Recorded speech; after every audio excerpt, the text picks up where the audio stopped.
Welcome back to the sunny UK. It's amazing. If you are new to the channel, you won't remember that 2 years ago I bought an S15 with a 2J in it. It was £21,400 because I got some wheels with it. And if you're not new to the channel, you'll remember that it's not exactly gone according to plan. You will also remember, if you're not new to the channel, you lot said put that car in the bin. So before I tell you about the S15, something else that's equally not going according to plan is the C63 raffle. So get over to levelupgiveaways.co.uk. It's on the front page, £5 a ticket, and need to sell at least 80% of the tickets ideally. Don't want to roll the car over. You've still got really good odds. So if you've already bought a ticket, buy another one.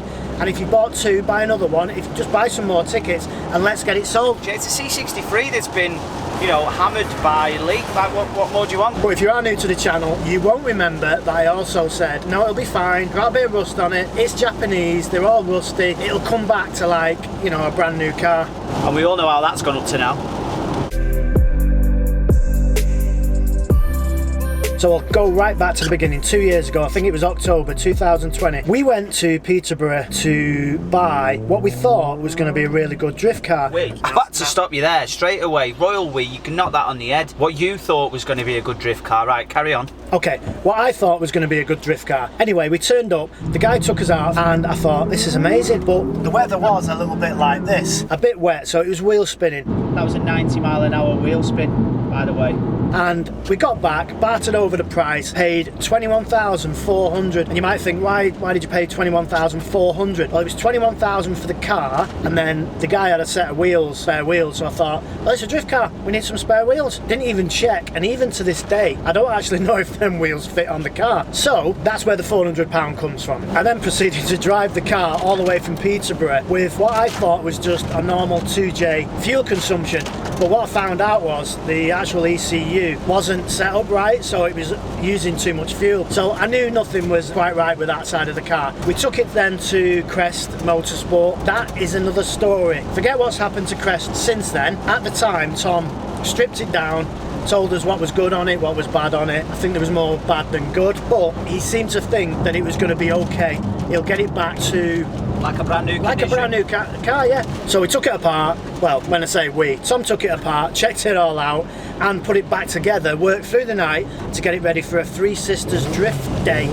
And we all know how that went. Yeah, we literally smashed it round, basically become professional drifters in that one day, and we all left unscathed, car was mint, yeah, sound on it. And if you are a watcher of the channel for like the last 2 years, you'll realise what happened. Here he goes, looks like a professional drifter. Well, there was a tyre wall that come out of nowhere, that's all I'm going to say. All the excuses come out with Benji, understeer, oversteer, no steering, just everything. So anyway, he smashed straight into the tyre wall, which broke the near side front suspension. Anyway, the car wasn't really drivable. So back into Tom's, and we decided then, when I say we, probably me, we'll strip it down and start making it into a proper drift car. And we know exactly. And we know exactly how that went as well, didn't we? We proceeded to chop the front end off the car because that's what drift cars do. They have a tube front end or tubbed front end, whatever you want to call it. So the wheel arches get tubbed, but the front bit where the original front of the car was, that's tubed because obviously it's tube steel.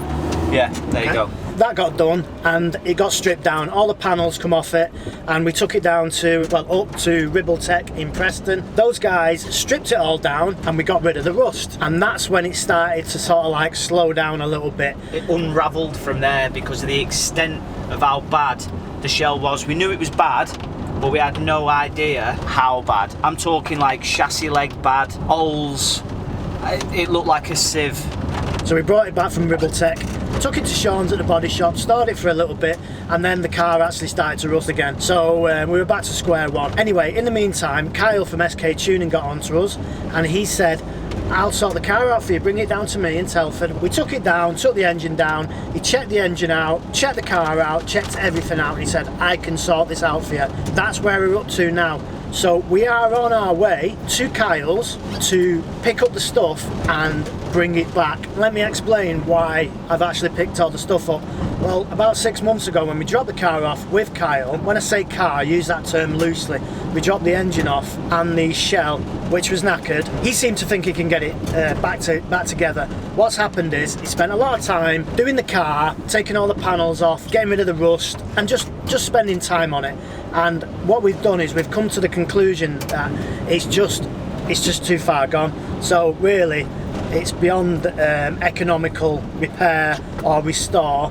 So I've decided that, seeing how it's taken 2 years to get to this point, I've decided just to completely, you know, forget the project now, because it's just something that I've got no interest in anymore. It's taken too long, it's too expensive, and I just feel like I need to just make a fresh start with something else and get rid of everything. So obviously the engine is the most expensive part, but there was other bits that we've already got rid of. When I originally dropped the car off with Kyle, there was a shell, a donor shell that was bought, paid £1,250 for that, I think it was, and that was to use to put the original shell back together. At that point, the car has cost £22,600. That's how much the car stands me at this moment.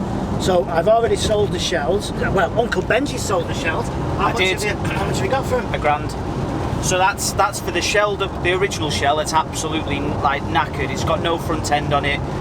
It's knackered, and also for the donor shell. So there's £1,000 for the two bits, yeah.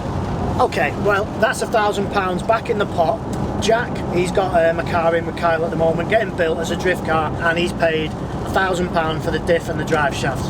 That's £2,000 back for the bits. I'm going to leave the subframes with Kyle. He's going to get a bit of money for them. I've got a few things in the garage. I've got, well, the engine is the most expensive bit. So if anyone's looking for a built 2J, it's good for 800 horsepower. Obviously, there's no turbo. If you watch the previous video, you know that got stolen at Crest. If you're interested, get in touch. Evil GT Cars Instagram, 12 grand. It's all yours. Was it 30 odd £1,000 worth of receipts for the build on that engine? Cosworth rods and pistons, ARP bolts. It's got HKS cams, HKS pulleys, cam pulleys that is. It's mint, and when you look at the videos, you'll see when it's opened up, it's pristine inside. It's been, you know, it's been looked after, regularly serviced, etc. So yeah. So that's it, the engine and the S15 bits are all back at Awesome GTI. Marcus very kindly said we can keep them here until we move them on. So if anybody knows anyone that wants an S15 or some Rocket Bunny kits or S15 parts, let us know, because they're for sale. So a quick recap on the money of it is the wheels, the engine, and a few bits and pieces that I've actually sold. I'm hoping to get about £16,000 for it. I've probably lost about £6,000. I'm seeing how some of the stuff got actually stolen. Not the end of the world really. I'm quite happy for you guys to roast me in the comments and say, I told you so. I told you so. I told you it was a rust bucket. Everyone was right. I was wrong, but I'll hold my hands up. End of the video. I'm sorry it was shit news, but there's nothing we can do about it. If you've not already, please subscribe to the video, the channel. Please subscribe to the channel and like the video. Thank you very much. Thanks for watching, and we'll see you later.